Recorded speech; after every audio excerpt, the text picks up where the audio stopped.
Welcome to how to collaborate on a freeform board. So what you're gonna do is you will just simply open up the freeform on your iPhone, and you will open up the board.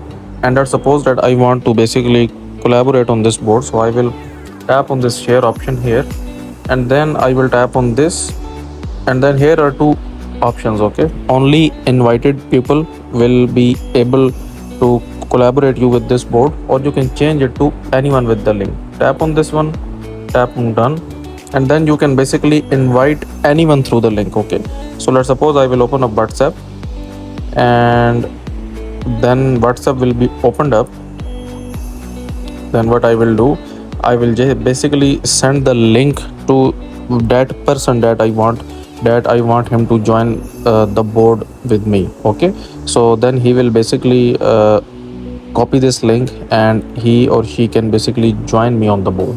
So that's it for this video, guys. If you find it useful, kindly like this video and subscribe to my channel, and I will meet you in the next video.